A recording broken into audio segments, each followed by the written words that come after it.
Good evening, everyone. Welcome to the webinar on Creating Creative Writing by Mr. Abhinandan Bhattacharya. Mr. Abhinandan is an avid reader and believes that reading can bring about a holistic change in the way we all look at things and interpret all that is happening around us. He's a published poet with about 4 publications to his credit. Currently, he is also compiling and editing an anthology dedicated to our mothers. The public speaker, having spoken on artificial intelligence and its impact on education at the 15th World Education Summit held in Mumbai. He was also invited as a speaker by the Senate House, University of London in July 2019, where he shared his views on best practices in teaching the 21st century learners and had won laurels for his school. He loves animals and has a workshop for soft music, especially old classics. We welcome you, Mr. Bhattacharya. Request you to take the session forward. Thank you so much, Ms. Niti. Am I audible and visible to all? Good afternoon, good evening to all the brave hearts who have joined this session today. Am I audible? Am I visible to all? I hope just a little. Yes, you are. Great. Okay. So yes, we are going to start on a new journey, understanding how to teach descriptive writing with some basic strategies, fundamental ideas, simple tips, which let's see if we can create a magic to encapsulate everything in 1 hour. It's a challenge. I know, teaching descriptive writing becomes a little challenge at the IGCSE level, wherein you have already taken your learners through the entire journey of lower secondary checkpoint. So a lot of things have already been taught, assuming a lot of things have already been covered up. Often we are at a loss. What should be taken up further? What should be done further? We reach a level of stagnation where we cannot figure out, now my learners know everything. My learners can write description, or so we assume, or so we think. So beyond a certain point, we think that no, there are certain things there are certain strategies which the learners can still understand, and I can tweak my teaching strategy accordingly. So let's see how we can learn that today. A quick overview of the webinar. Yes, I'm going to help you understand the EdTech tools to revamp online teaching learning.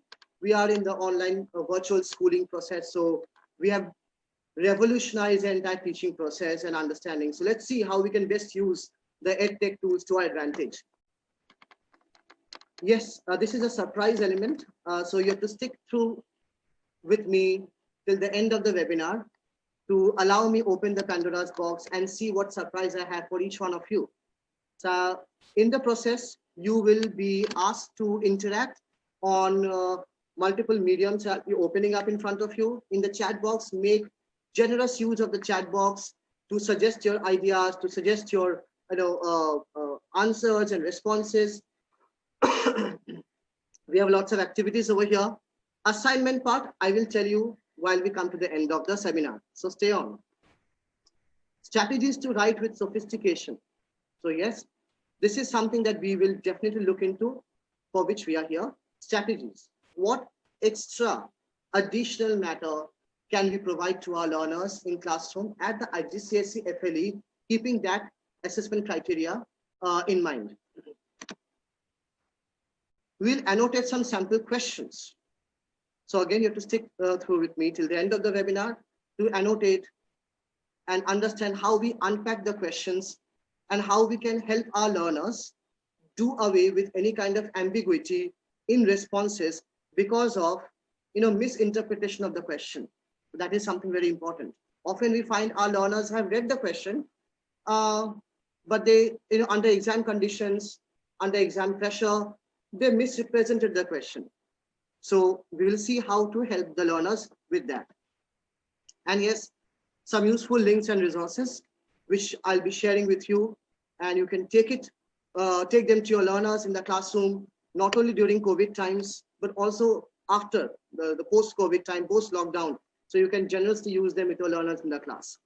Okay, now a quick thing, you will have to, all the participants, I request, you will have to toggle to a different page on your browser. So I request you to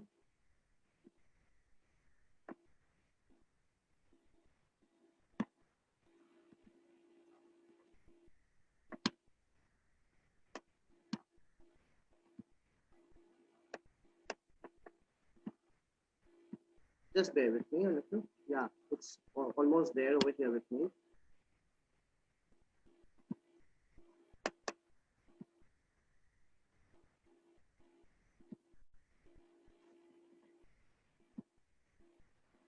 There's issues over here.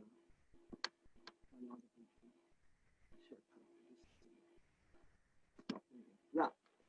Okay, so I want you to type www.menti.com on your screens. Okay. And I want each one of you to just type www.menti.com on your screens and key in the code 931293. Okay. Just key in that code, and I'm sharing this on my screen as of now.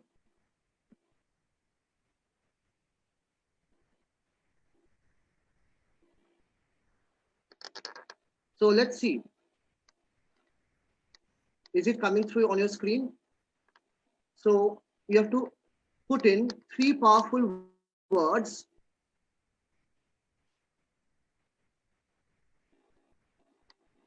about how you are feeling.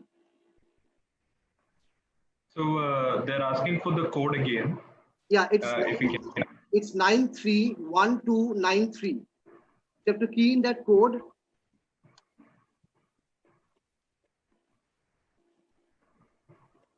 Nine three 1293 is the code. Yes.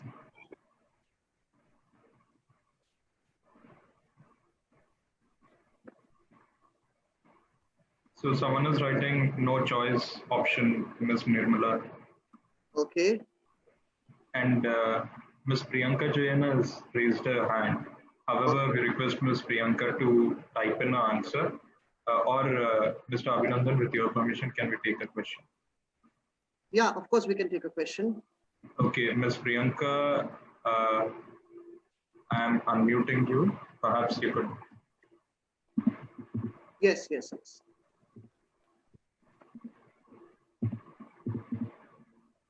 One second.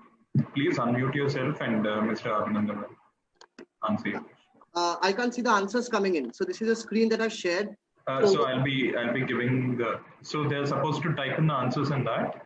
Yes. They are supposed to be typing in the answers over there. So by typing in the key code, that's the correct key code over there. So when they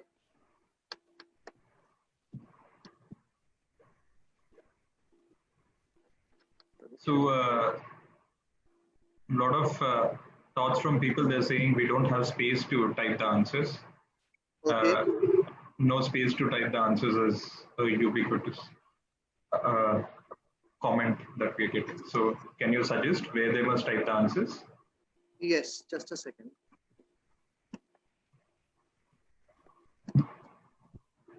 I think they should be able to type now. Can they type Okay. out answers? So we're just waiting for people to revert. Yeah, got it. Okay. Yes. Yes, they're able to do it. The answer should be flowing in now.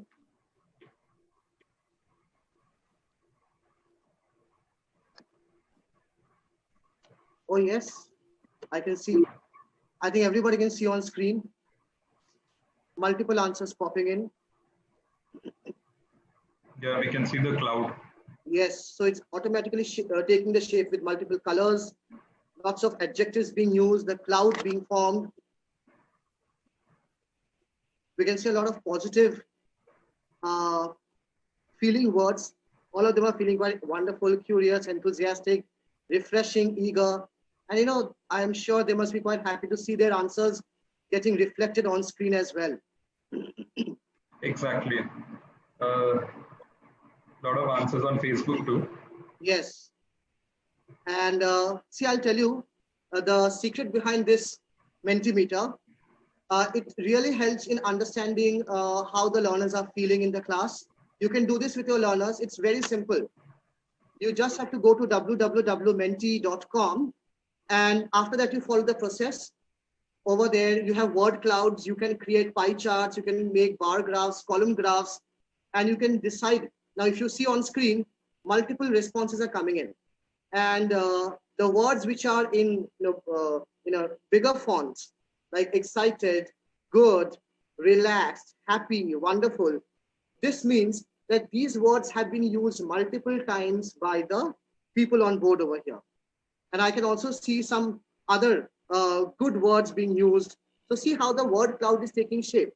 And then you can ask your learners, and the best part is over here, my learners are not seeing who has posted which answer. So they are just amused by the way the answers are popping up. So this is one technique that you can arouse the interest levels. And I'll come to the next slides later on when I teach you the purpose of this. So you are teaching them good adjectives, you're teaching them good feeling words, you're teaching them to describe the moment. Of course, when they come to IGCSE, as I mentioned in the slide, you will ask them to use high order words, okay, and a good vocabulary. So you're teaching them how to describe the moment in better language. You're teaching them how to describe the situation in a much more sophisticated manner, right? So this entire thing, I'm sure all the participants can see on screen, and this is quite exciting, isn't it? I'm sure your learners in classroom will be feeling quite motivated and quite excited to do this. You could take it up as an activity. Well, I would like to request all the participants to stop pouring in their responses as of now, so that we can continue with the webinar and move on to the next session. Okay, so here I am stopping the presentation. So this stops over here. So we are no more taking responses for the Mentimeter. Though you can carry on, but then that's a different choice. Okay, moving on over here. So that's exactly what we have done. You know how you're feeling today. I think my slide has become visible to the participants. Yes, we can see it. Yes. Oh, great. So see the simple steps. You enter the code. Each time you start up a new session or a new activity on Mentimeter. So I have given the website over here as well, www.menti.com. So you can do it with your learners, a quick activity to arouse the interest, to ensure that all the participants are there on board with you, all the learners are there on board with you. It's a quick attention grabbing activity.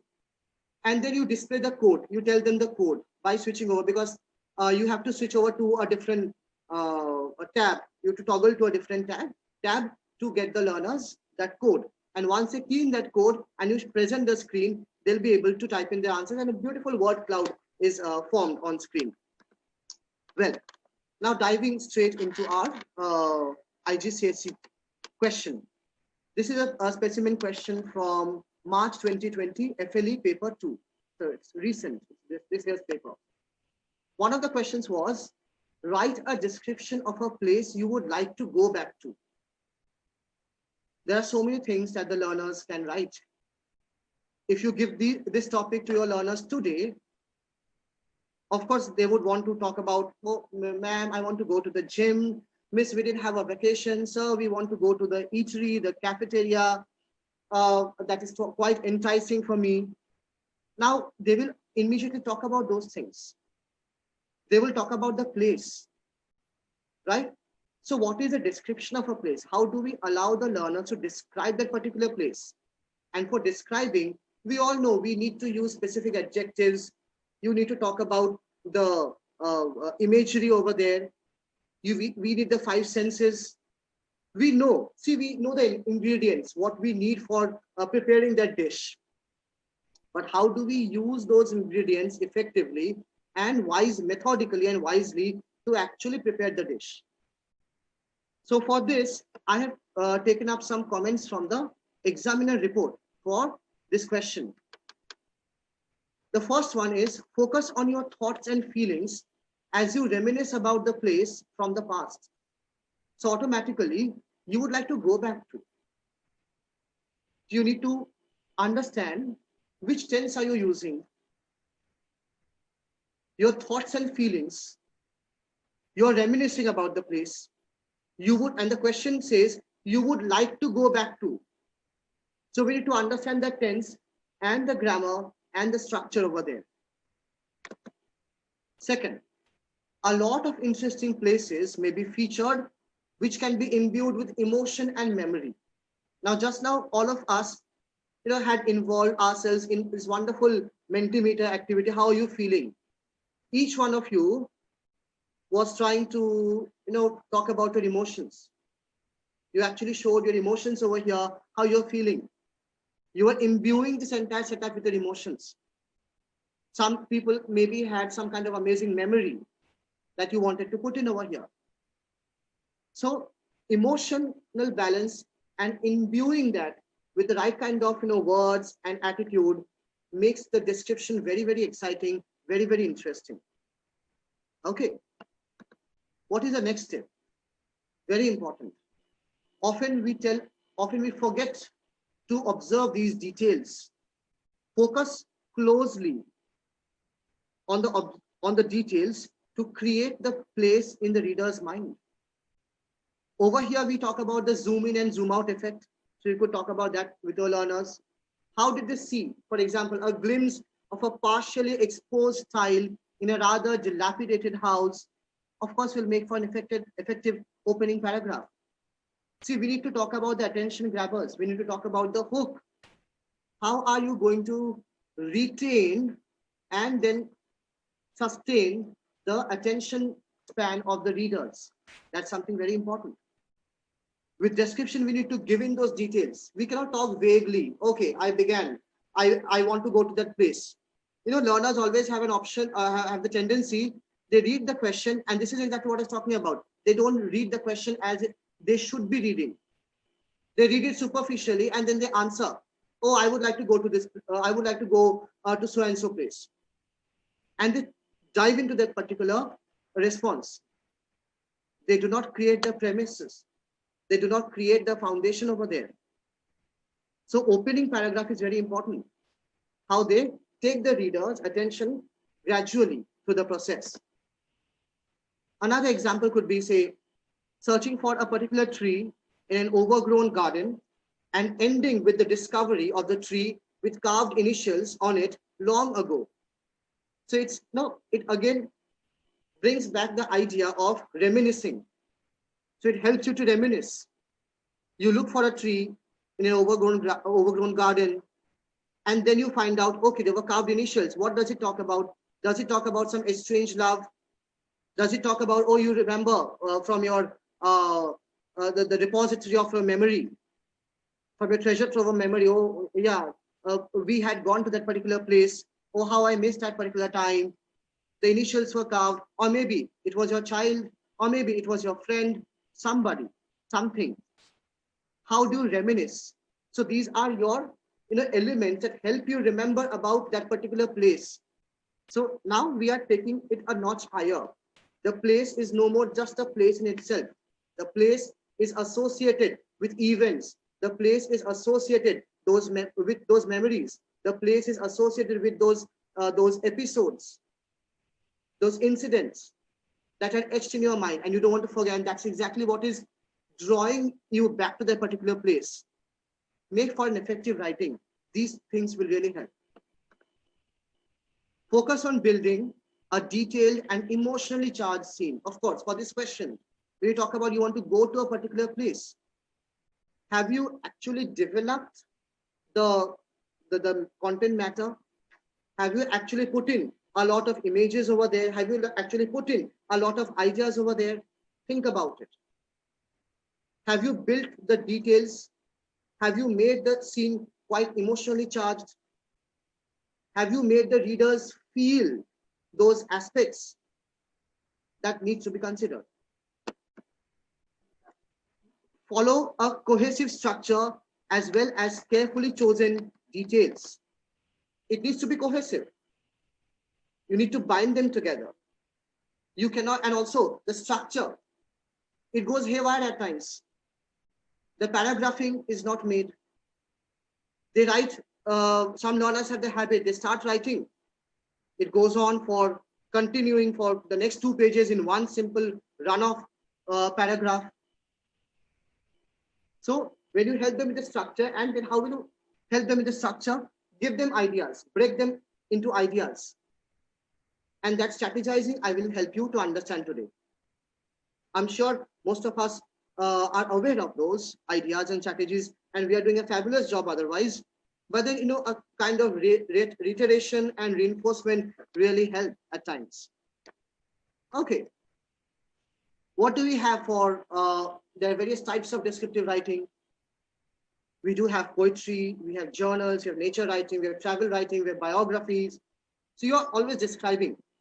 Also, when you're writing a story, you do have elements of description, flowing in over there inadvertently, effortlessly. But we need to remember that when you are doing descriptive writing, this is another area of concern that our writers have or our learners have. They tend to bring in a lot of story into descriptive writing. They tend to bring in a lot of anecdotes and make the entire description an anecdotal piece. So we need to be wary of that. We cannot turn a descriptive writing piece into a story writing. But then there are elements of description in narrative writing. Now, at this point, I would like to, I don't know, I feel that way. I'm sure many of you must be agreeing with me. I feel that descriptive writing and writer's effects are two sides of the same coin. So if your learners are very good with the descriptive writing, they will naturally be excellent with the writer's effects, and vice versa. So if the learners can really have some kind of ability and skill to write the writer's effect responses, wherein they're picking out those powerful adjectives or powerful words and phrases for imagery. So don't you think that automatically it's reflected in the descriptive writing as well? So these are interrelated. It's quite connected over here. So when you have show, don't tell in descriptive writing, so we'll come up with some examples and we understand how these are actually connected, how you can actually teach both descriptive writing and writer's effect using a singular resource. Okay. What do we describe?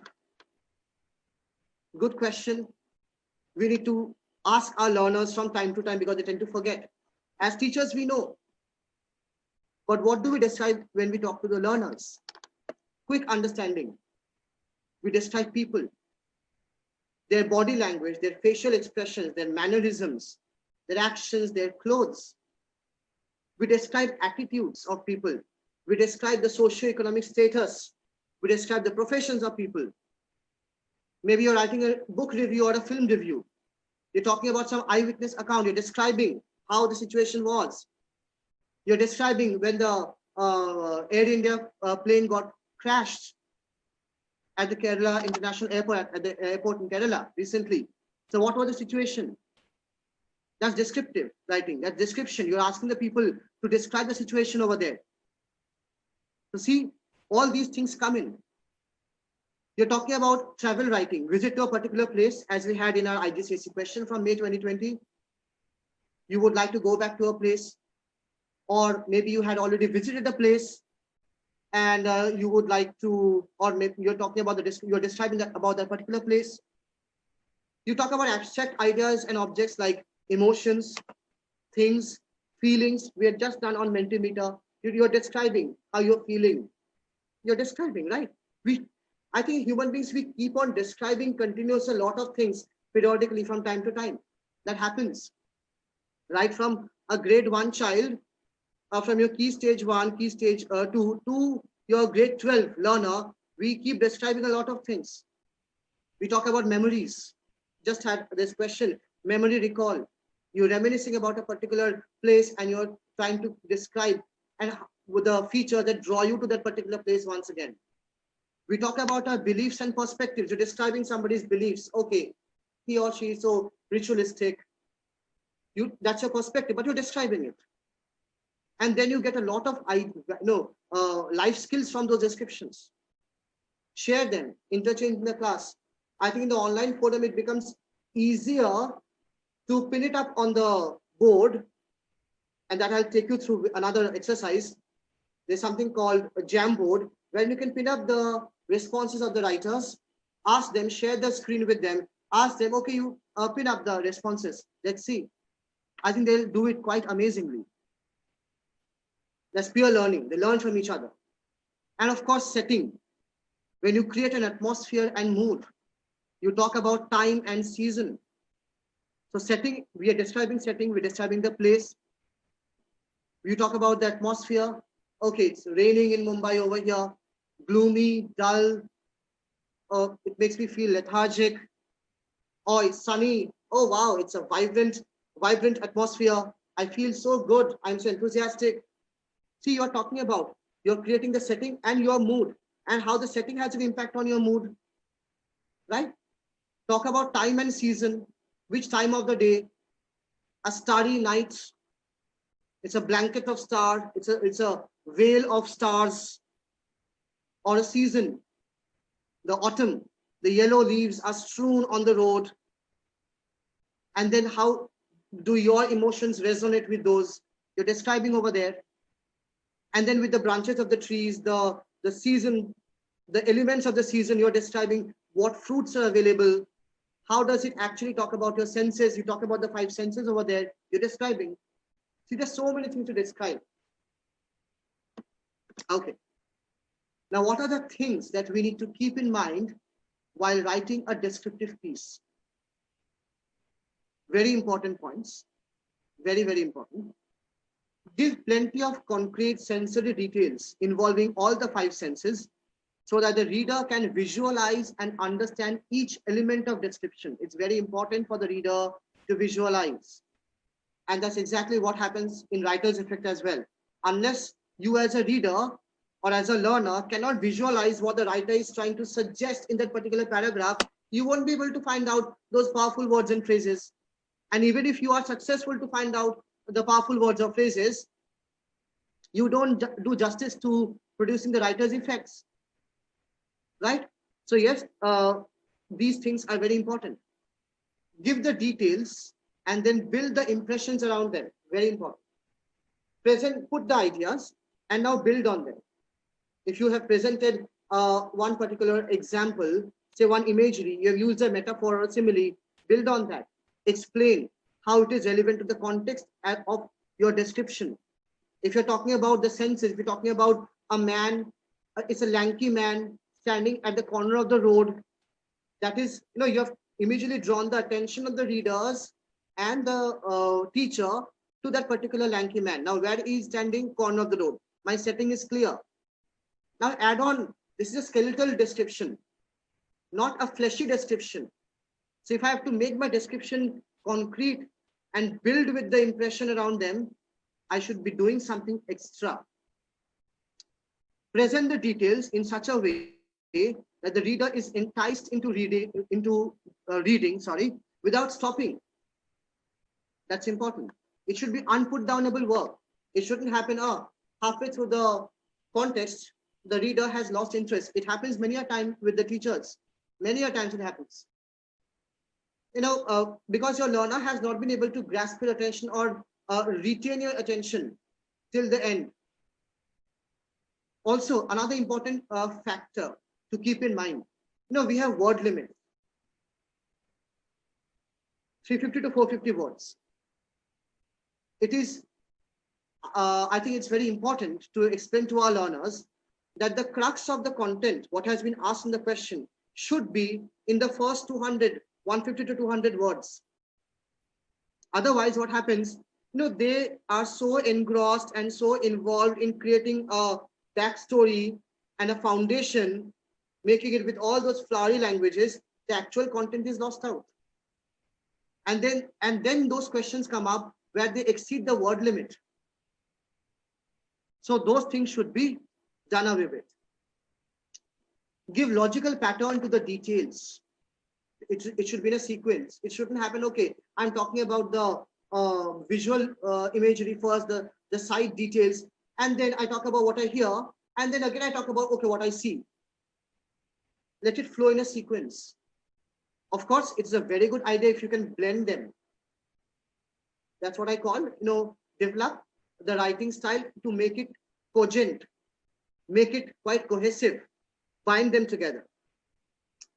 Set the tone of the descriptive piece at the start and then gradually build it into one strong emotion.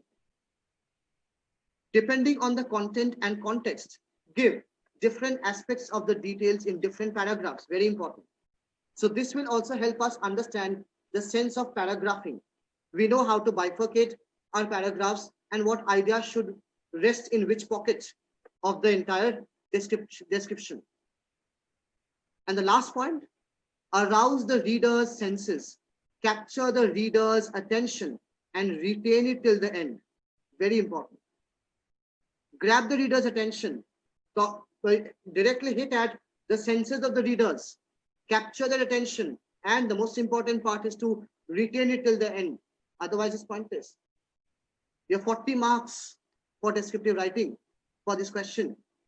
And of course, I'll be talking about the rubrics in detail, the marking scheme, the brand descriptors over there. So how we are going to train our learners to talk about, to help them score that higher band and higher level.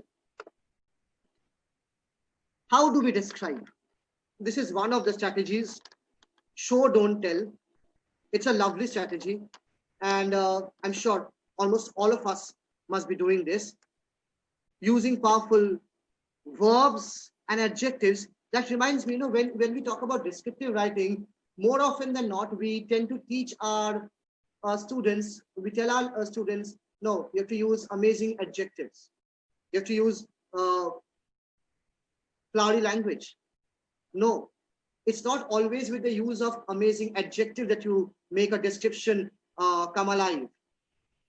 You also use powerful verbs and adverbs, because that shows the kind of action. If you're trying to show an action, if you're trying to describe the action, you have to use powerful action words over there. You can't just rely on adjectives and then do it with the entire idea. Okay, so we'll look into that aspect as well. Look at this chart over here. A quick glance at how we can actually train our learners, this is just a sample. There could be many more ideas, there could be many more words and adjectives that you can actually bring them live by the show, don't tell process. So if I say, oh, I'm trying to hold, the character was trying to hold back his or her tears. Either that person was quite embarrassed, so I'm showing that. Or the person was very upset with the entire situation. If I say, oh, eyes popping out, I'm shocked. I don't know what to say. How is it possible? See, the tone changes and the effect changes over there. And if you observe, these could be also your powerful words that you could take up for your writer's effects.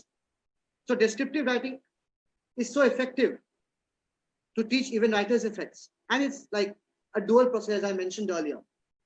I say, hands shaking.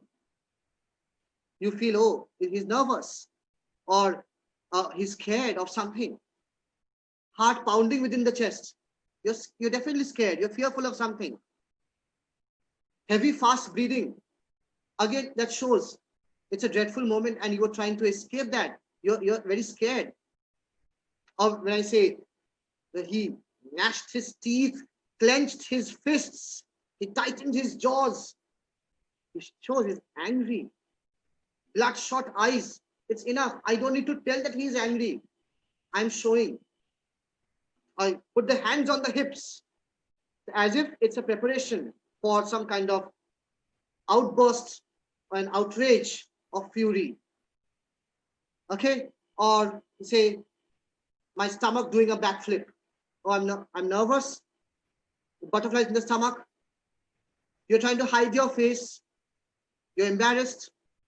Or carelessly or playing with your hair, or just trying to stroke your chin, trying to figure out, okay, you're nervous, not too sure. So these are, instead of directly telling the descriptive word over there, we are actually showing it. It's a very powerful tool. Now, I think all of you are on the same page with me. And now we have a quick activity. Let's see. This you have to make use of the chat box now, and all those who are on Facebook will have to even type out. Maybe one simple response would suffice. Okay, this is a show me sentences handout, and stay with me as I mentioned. The surprise is coming up for each one of you by the end of the webinar. So there are some promises I made for assignments and worksheets. Okay, this is the activity, the first activity for the day, or rather second, I would say. Yeah, we already had the first one. Second activity for the day. I made two columns. You have on one side the telling sentences, and the other side, on the right hand side, you have showing sentences. So let's see how the first sentence looks like and what you precisely need to do. The first sentence for telling, it's direct, it doesn't make any impact. The old man stood in the grass and relaxed as the sun went down. It's, I mean, I don't understand, I don't get a clear picture. It's fine. The old man stood in the grass, fine. I can't, there is no description as such. Now the showing sentence, the grass caressed his feet and a smile softened his eyes. Look at that. See, I've already added the effect over here. I've already given some kind of, attribute to the old man. A hot puff of air brushed against his wrinkled cheek as the sky paled yellow, then crimson, and within a breath, electric indigo. Look at the transition I'm showing with my description. Look at the way I'm actually taking the reader through how the sun went down with my language effect, which takes a crescendo over here. So now this is a showing sentence. So now I'm going to ask each one of you to pick up any one of the telling sentences, not the one which has already been solved for you. Pick up any one of the 1, 2, 3, 4, 5, 6. There are 5 more. So any one of the 5 telling sentences and write a showing sentence in the chat box or on the Facebook comment page.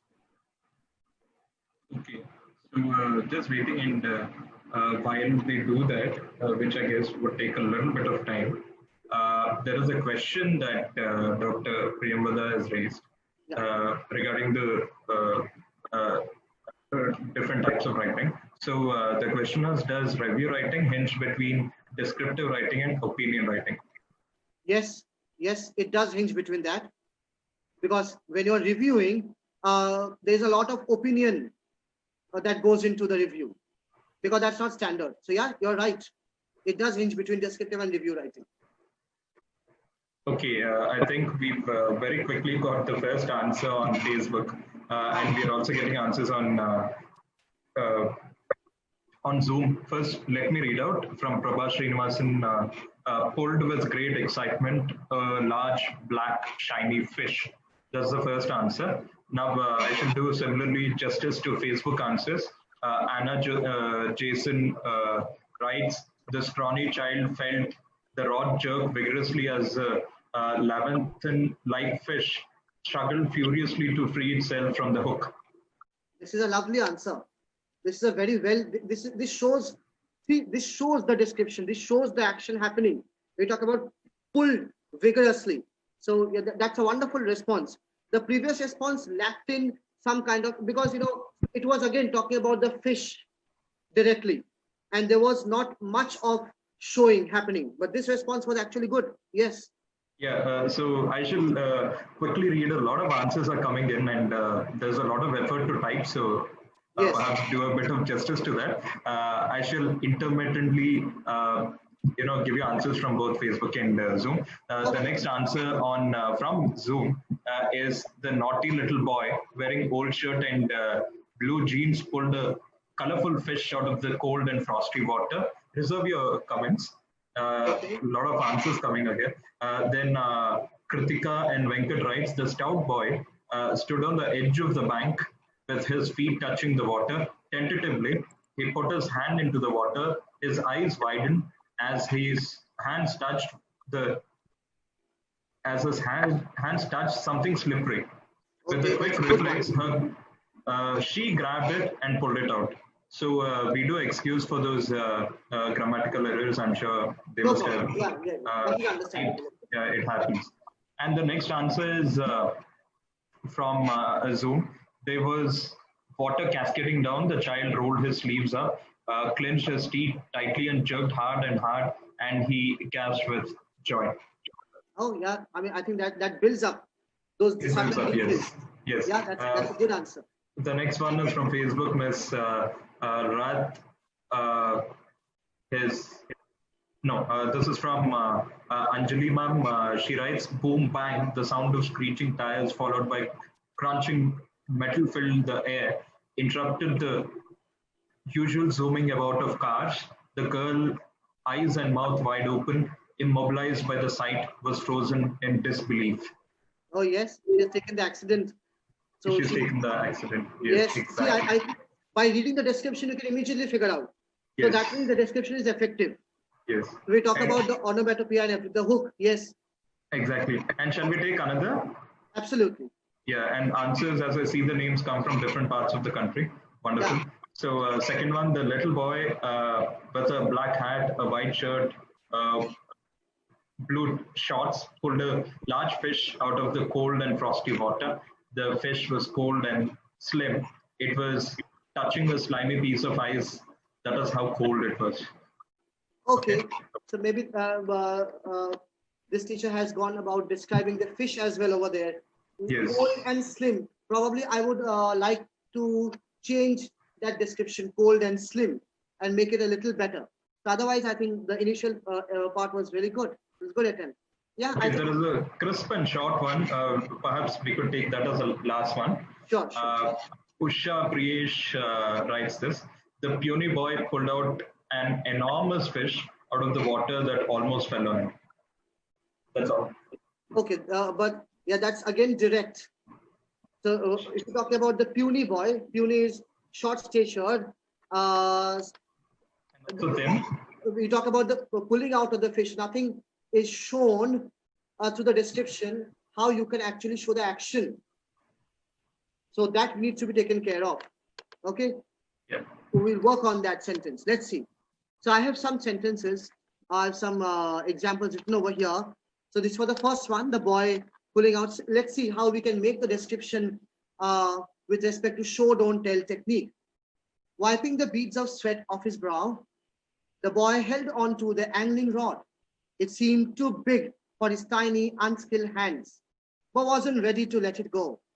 A stream of thoughts enveloped his mind as the rod moved even more vigorously. I remember one of the teachers had mentioned the word adverb vigorously, making him realize about the catch. 3 seconds later, he lay on his back after the strong, jerky pull with a flash of wriggly silvery orange right beside him. Now, see, you are creating that kind of image. You are showing how the boy pulled the fish out. We talk about the accident. It was happening all too fast for her to do anything. For a split second, she thought she was dreaming. It had to be one. She had only read about it in the newspapers. Yet, no one around seemed to pay much attention. And then, a sudden bang.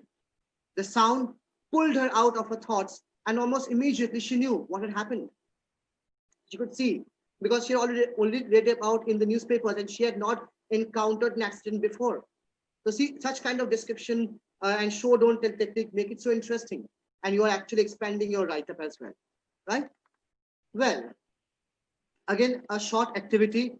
This is a quick one. You just need to find out, and these are some quick activities you can do on an online medium with your learners. They will thoroughly enjoy it. Also, in the process, you're teaching them good vocabulary. So we'll have some quick responses. You have to find 10 words in the grid below to describe sound. I'm sure answers are pouring in already. Yeah, they're pouring in whine, whoosh, swoosh, Okay. gurgle. Absolutely, yes. Gurgle. So we've got 3 words. The next one is pounding. There's a 4th. Absolutely, pounding Whine, over there. whine again, WHINE. Wine, yes. Rippling. There's a Rippling. 5th. Rippling, yes. Yelp. Yelp, yes. Yelp Sizzle. is Sizzle. sizzle, very good. Creek. Creek. Pound. Pounding. Pound is not a sound word. In a pounding of the heart, it's a pounding sound. Yeah. Yeah, Creek. pounding is, yes, a sound. Bellow, yelp, groan. Hello, very good. Yelp, yes. Groan. No, we don't have groan over here. I don't know. I'm just reading out whatever is there. Yeah. But if someone can find groan for us, perhaps, if you could identify it on the in the person. And mellow. Bellow, it's bellow. Someone has written MELOW. Mellow. No, but mellow is not a sounding word. Yes, exactly. Yeah. Mellow is not a word. So I'm looking for something which is very different from whatever we've got. Okay, I think we've got. Ding is a sounding word. DING. No, no, no. Okay. Sizzle, yell, YEL, yelling. Yell. YELL. No, there is no YELL. No, yell, YEL. Singular. No, no, no. Okay, I'm seeing a lot of new words. Perhaps WAUL is foul. Wall, catawalling. Yes. Walling. Okay. Push, wine. Yes, Bellow. these are words. Great. I think they've done a think, fabulous job. Yeah. I think one word has been left out. That's in the third last row. If you go backwards, you have squeal. SQUEAL. So apart from that word, I think we've got squeal also. I remember reading that. Okay, somewhere. then we've got all. I think we have a fantastic set of teachers today. Clap. Good job. All of you. Great. So see, these kind of quick activities really grab the interest of your learners in class, and they learn. You can teach them. See, pound is not a sound word. Pounding is a sound word. So these really help. Okay. Now we'll look at what are the devices to make rich descriptions. Because now we're talking about IGCSE FLE point of view. So we really want them to rise a notch higher to talk about those devices and include those devices in writing. So I'll have a quick run through with that. We talk about alliteration, deep, dark, dank, dungeon. It creates effects according to the association of the sound, right? We have assonance. This one you must be familiar with. There was this passage, the aunt peered, leered, and sneered. See, as I mentioned, this was taken up as a rule of 3 for your writer's effect as well. Repeating vowel sounds gives a more somber resonance. So when you use such kind of description, it becomes so effective because we are trying to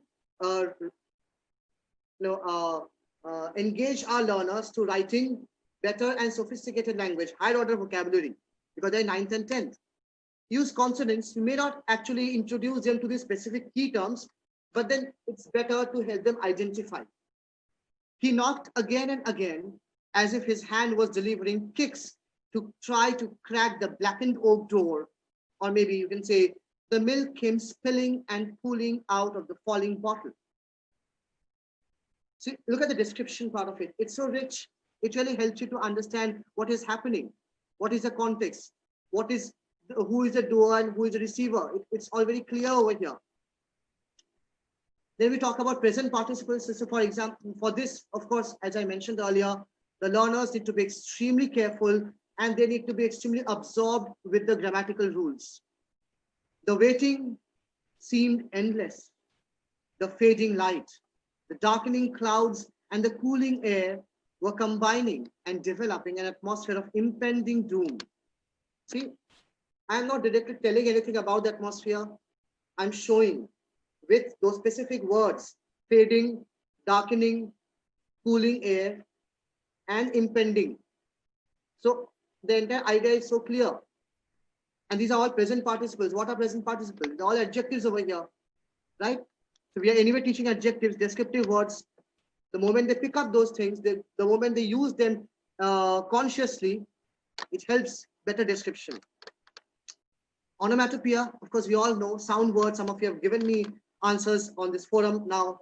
The crackling of the branches, the screeching of fleeing animals, and the whooshing of the flames fanned by the breeze made it clear that the forest was well alight before a whirring announced the arrival of the water-bombing planes.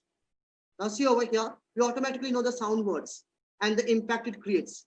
Now, wouldn't it be amazing if you just pick up this particular paragraph and ask the learners to even make a writer's effect or style analysis for this? They'll be able to do it, right? Because there's a lot of imagery over here. And of course, the final one, personification. I could hear the footsteps coming towards me. It was getting nearer and nearer. Of course, this is for a narrative writing, but as I mentioned, we do describe for narrative writing as well. But we do not use story writing techniques in descriptive writing. That is something we need to be mindful of. Well, let me see. At this stage, I would like to ask, see, we know about personification, but do we know what is the opposite of personification? Personification is all about when we try to attribute human-like qualities to inanimate objects. So what about those cases where we actually consider human beings and give them or address them as it or the neutral gender? So what is that literary device? It's basically the opposite of personification, where we are trying to attribute inanimate qualities to human beings. Any responses? Yeah, anthropomorphism. No. Okay, we've got objectification. So I'm just reading out the answers that I get, and Yes. these are majorly from Facebook. Objectification is the second one. Then I've got three answers. Three people saying it is anthropomorphism. Then the next one is metaphor. Not exactly metaphor. Addressing inanimate or dead things is apostrophe. Apostrophe? Most of them are partially correct. So I'll give out the answer. Maybe. Wait. I'm getting another thing. Transferred epithet. No, that's not transfer. That is not transferred epithet, actually. Okay. It's the opposite of personification. Reverse personification. That was a good one. That was quite clever. Chromomorphism? No. Okay, No? I think this will be a new term for many of us. Even I wasn't aware of until recently. So I was reading through it, and these are, believe me, this was mentioned in one of the CAIE documents, CAIE resources, where you'll find. And if you want, so that's why exactly I'll tell you, stick with me till the end of the webinar. I'll be sharing all those resources with the writer, with the participants over here. So the opposite of personification is reification. So it's spelled as REIFICATION, reification. It's a new word.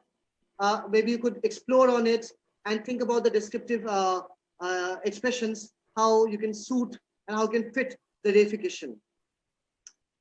Okay, we move on. This is another quick activity. I know we have a lot of activities today. You have to just match. It's a quick one. And I'm sure many of you will be doing a very good job. A quick way how you can, connect all those things with column A and column B. So it's a quick one. It shouldn't take much time. It really helps our learners in the classroom to understand how do we get them on board with these thoughts. Yes. You can just match 1B, 1C, 2D. That will help.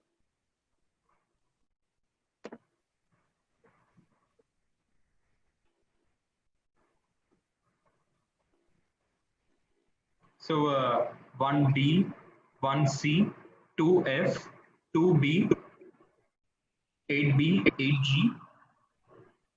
I'm reading as we get the words. Okay. We get the answers. I'm sorry. 10C. So 10 is a soundless breeze. Overspread the cheek. That's what they say. 3E, 6C. And from Facebook, it is 5A, 1F, 5B, as some people say, 3E, 1D, and so on and so forth. Yeah, interesting. Yeah. Yeah, some very good responses. So, again, this helps you to understand in the classroom how the learners are thinking, how they can frame sentences, and thereafter you can also train them how to write an entire description after that. So this is a good activity. So I'll give out the answers. The first one, a fawn-colored sea streaked here and there with tints of deepest orange. So it's 1D. Okay. For the second one, a fiery explanation of wrath and disdain. This 2E. For the third one, a crop of disappointments. 3B. For the fourth one, a book to beguile the tedious hours. That's 4F. For the fifth one, a fitful boy full of dreams and hopes. So 5A. For the sixth one, a ghastly whiteness overspread the cheek. So 6C. The seventh one, a glassy stare of deprecating horror. 7I. The eighth one, a great pang gripped his heart. 8G. The ninth one, a sense of infinite peace brooded over the place. 9J. And the 10th one, a soundless breeze, a little more than a whisper. So now, what is the idea? What happens after this? What next? What can you do after this? Any idea from anybody? After we give this particular activity to the learners, what is the purpose that I'm trying to solve behind this? Anyone? So I think teachers are typing up their answers.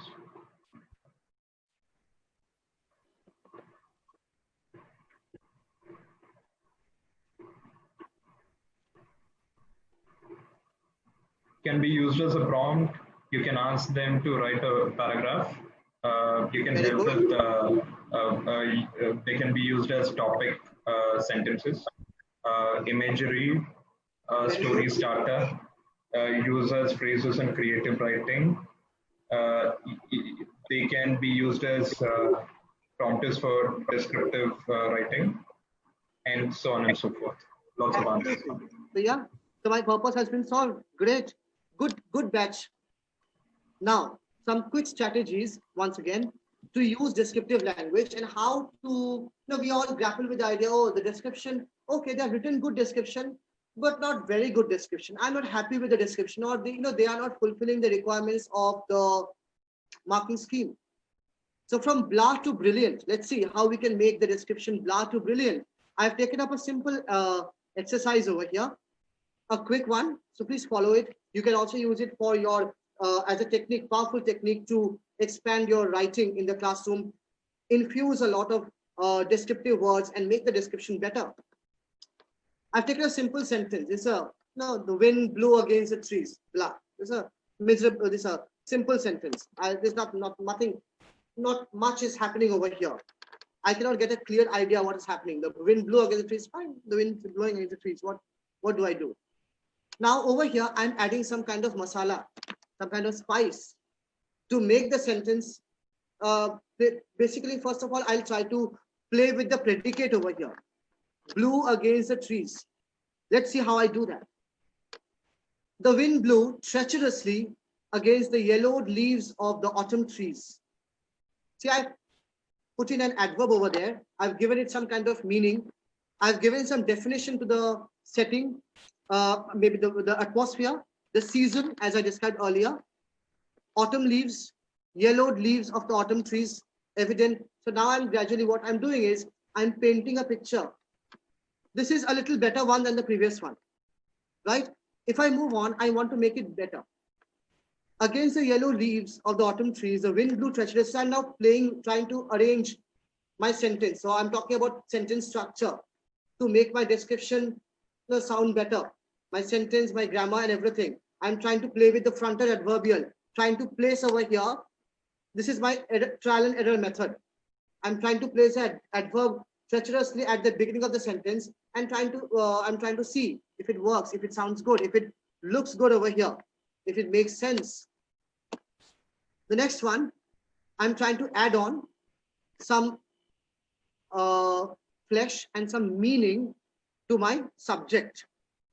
The deceptive and raging wind blew treacherously against the yellowed leaves of the autumn trees. So now I've given some definitive, meaning to my sentence. It's coming alive. See, the next one, I'm taking it a step further by adding in a simile. The deceptive and raging wind blew treacherously against the yellowed leaves like 100 screeching vultures, stripping the last autumn leaves to their bare skeletal forms. Doesn't my sentence look good now? Look at the description. You have a simile I put in. I'm showing what destruction can the wind bring in, how it can bring in, and what could be the outcome eventually. So my description sounds so good over here. And then I talk about, I'm again trying to play with the arranging the simile, the metaphor, and the words in the sentence, and trying to organize them in a proper manner. Like 100 screeching vultures, the deceptive and raging wind blew treacherously against the yellowed leaves, stripping the last autumn trees to their bare skeletal forms. Now tell me, if your learners write like this, would you give them a higher band mark or a lower band mark? Any responses?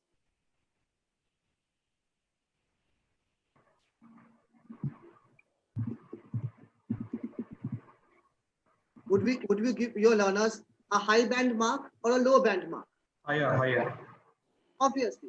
So believe me, if you follow this structure, if you follow this strategy, I bet you on this, the learners will score good marks in the IGCSE exams, because they're automatically bringing their description, enriching their description to a whole new level. Something which is again important, we forget, order of adjectives and how to create imagery, painting the entire description by using compound adjectives. You can take an example from here. The rat infested and soot stained go down made my stomach do a backflip. Look at the contextual relevance, look at the imagery, look at the description I've used, look at the compound adjectives I've used to bring to fore the description of the entire sentence, the meaning of the entire sentence. The 2-mile mud-brown pebble-strewn beach was what she called her perfect haunt. Romila is an old-fashioned, strong-willed, and high-spirited social worker who always stands for justice. The fragrance-laden, rain-swept, and soft-breezed August evening brought back many a fond memory. So if we use this technique, again, it's another strategy to make effective description. At times they feel, okay, ma'am, what to write? Sir, what do we write? Miss, what do we put in? I have run out of ideas. So teach them, give them some examples of compound adjectives, put them in the context. They will remember to use it and they will write beautiful descriptions. Okay, this is a good strategy. Please try out. Okay, this is your turn now. Maybe for time constraint, I will not take it up, but then this will be an assignment. You will be writing 2 sentences to create effective imagery using compound adjectives. I'm also giving you a list of a combination of verbs and adverbs. We do not restrict only to adjectives, because for a good description to come through, you actually need to play with verbs and adverbs as well. So here's a wonderful bank of verbs and adverbs.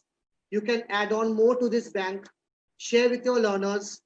When we talk about the rains gushed incessantly, maybe you're talking about flood, or the manhole is flowing out and the water is gushing incessantly, poured torrentially, laughed uncontrollably.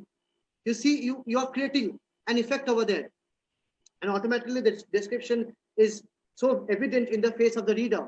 Cried copiously after a heartbreak, oh no, cried copiously, barged unceremoniously, spoke eloquently, sang mellifluously, held gingerly, chuckle throatily. See, look at the use of adverbs. Look at the use of verbs. So don't you think if you use these with your learners in school, won't they be able to, actually in a period of 2 years, they will learn and quote from memory, and they will, with practice, get into the habit of using such amazing descriptive words. You say, chanced upon serendipitously, acting erratically, pursued relentlessly, floated gracefully, scooped out smoothly, perched precariously, acted impulsively, agreed unwittingly. You see, these are very good descriptive these are adverbs and verbs combos, which can actually enrich your description big time. Some fun with metaphors. So of course, we cannot do with metaphors and similes when we talk about good description. Fitzgerald once wrote, all good writing is swimming underwater and holding your breath. So you could, actually find out these examples of metaphors. They're readily available. You can just Google search and find out, and give them to your learners. Ask them to, explain the meaning of those metaphors, and ask them how well they can continue this sentence further. Can they add on further description to that, relevant to the context? That will be a good, quick exercise. Do not ask them always to write an entire 350 to 450 words descriptive piece. They are frightened anyway. And with online learning, they will not be able to cope with the challenge. Give them short extracts to write. Give me a description. You identify. I want one metaphor. I want one fronted adverbial. I want one present participle. You ideate that over there. This is ideation. Give them those clues. They'll be able to give you a better work. When you say the sky was purple bruise, the ground was iron, and you fell all around the town until you looked the same. When Atwood says, time rises and rises, and when it reaches the level of your eyes, you drown, as if time is like the sea waves. Books are the mirrors of the soul. And Emily Dickinson says, dying is a wild night and a new road. This is so metaphorical. Some of our learners can actually think by the second half of grade 10, they can actually create some of their lovely, amazing metaphors, pin it up on the softboard, see what magic they can make. Okay. I am quite fond of Grant Snyder, so we are almost to the end of our webinar. Just a couple of minutes more, I presume. I'm quite fond of Grant Snyder's comic strips. I'm sure most of you are on this forum. I really like this metaphor used over here. Use it once with your learners. Ask them, give them objects. Okay, if I give you are a season now, or if imagine yourself to be any other object, and try to construct suitable metaphors for that object. Because metaphors are, again, so similes are two different things. Objects being compared, metaphors are without like or as. We are trying to compare the thing. So talk about books are mirrors, books are windows. See, a visual representation also helps them trigger a lot of ideas. You could ask them to describe their favorite book, or just the cover page of the book. Ask them to describe and see what amazing ideas they actually put forth over there. They will surprise you at times. Okay. I don't know if we have time for the movie, but I think we could take this movie. A quick video over here. I'll just run you through this.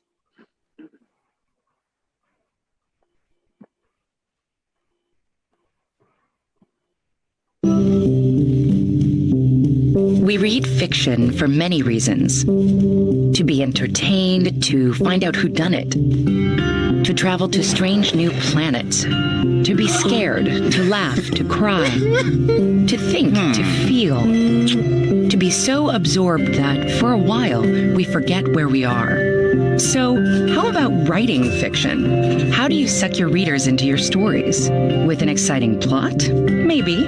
Fascinating characters? Probably. Beautiful language? Perhaps.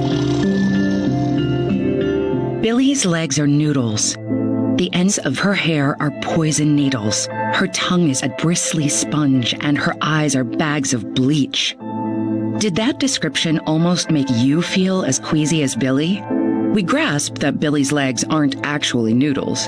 To Billy, they feel as limp as cooked noodles.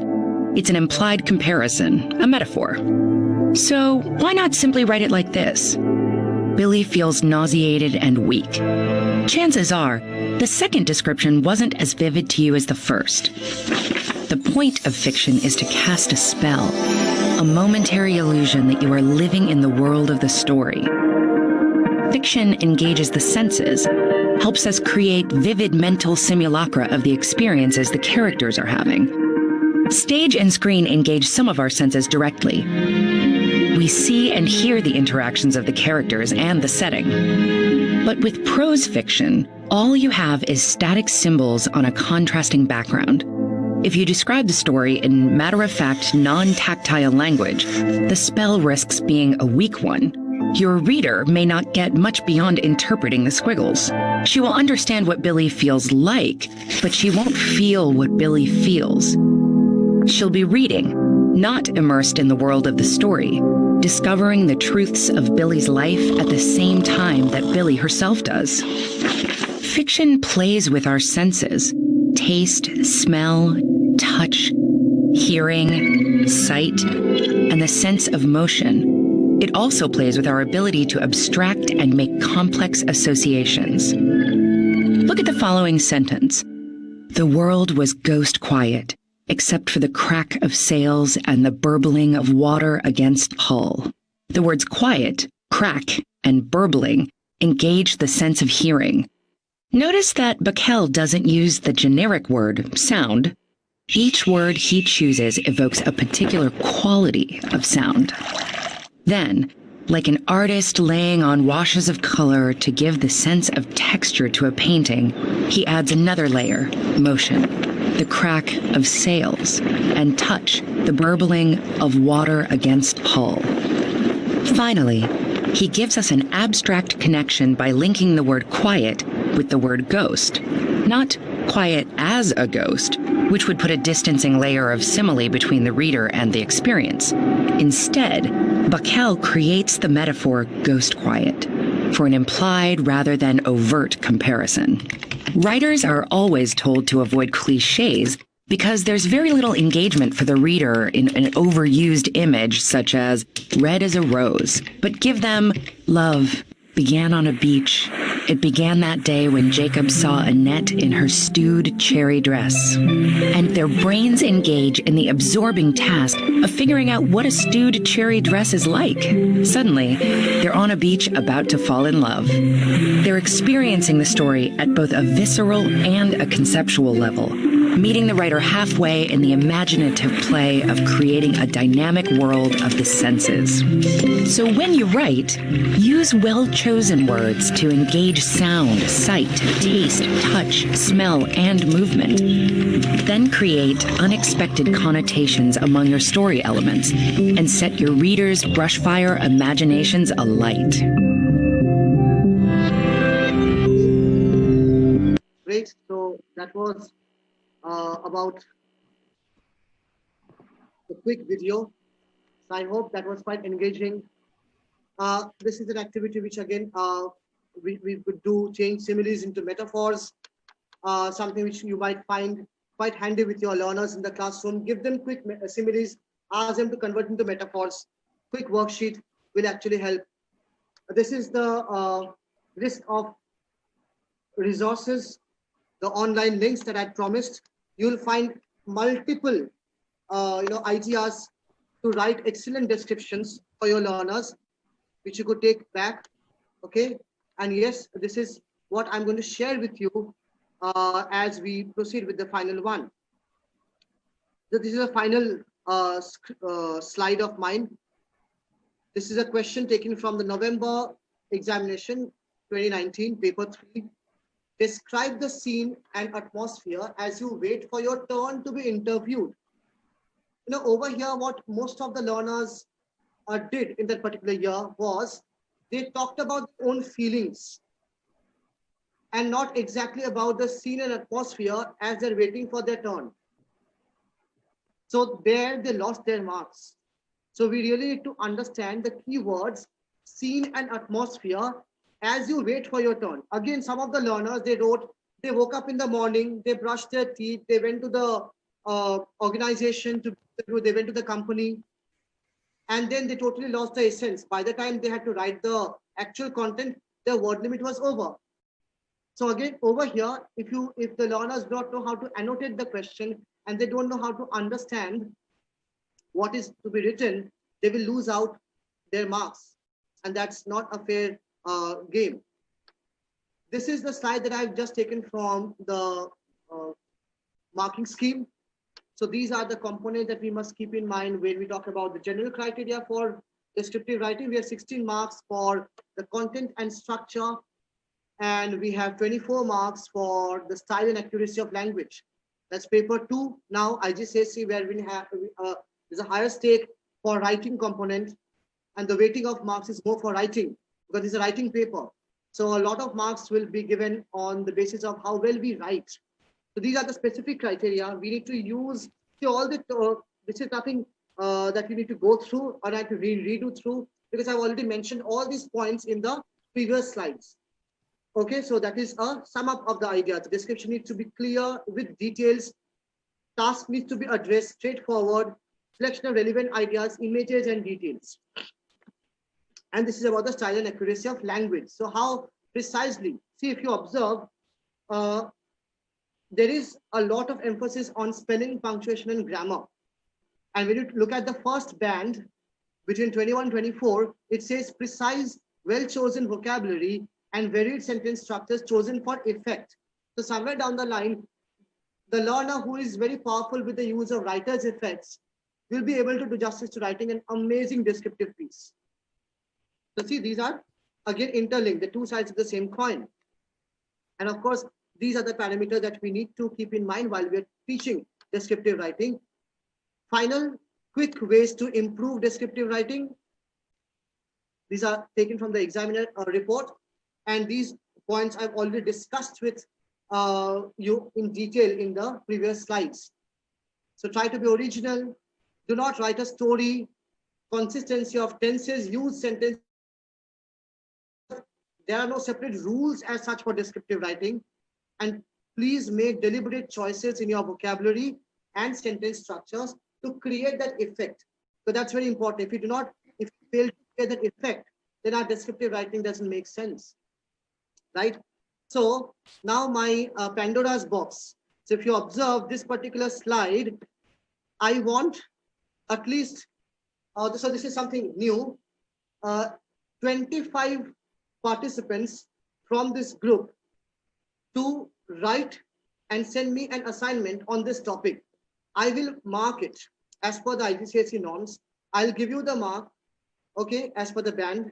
And the first 25 participants who send it to me will be receiving some kind of additional certificates and additional resources and takeaways. Okay, so please, that is the task and assignment. That's a surprise for the day. So let's see how many of you can actually send in your responses in the form of an IGCSE response. I'll be marking you with the rubrics with my comments. Okay, so your deadline is say 25th of August. So great. That's how. Can you also share your email ID, please? Yes, yes. Mr. Bhattacharya? Yes. So these are some of the basic assessment pattern that we are trying to deal with in our schools right now, given the COVID times. We want to make sure assessments are valid, specific comments are given, consistent. We are trying to see the transition of our learners' progression level from grade 9 to the end of grade 9 to grade 10. We provide feedback, and of course, there's a time relevance. I do talk about the Collins Cobuild Advanced Dictionary because I ensure in my class that the learners always, they're logged on to their Collins online dictionary or collinsdictionary.com. This is a fabulous thing, and I keep this slide in all my workshop because it's really helpful, and they really help the learners to understand a lot about new terms, new vocabulary, new language, new descriptive expressions. And of course, you can give your feedback to your learners. And this is my email ID. You can contact Collins. And thank you. I'm done. Is there any questions? Thank you so much. So many ideas. Indeed, a very interesting session. We are sure everyone loved the webinar. Thank you, Mr. Bhattacharya, for the wonderful session. We look forward to more of such sessions in future. A big thank you to all the educators for their wholehearted participation. Thank you once again and have a good evening. Stay safe.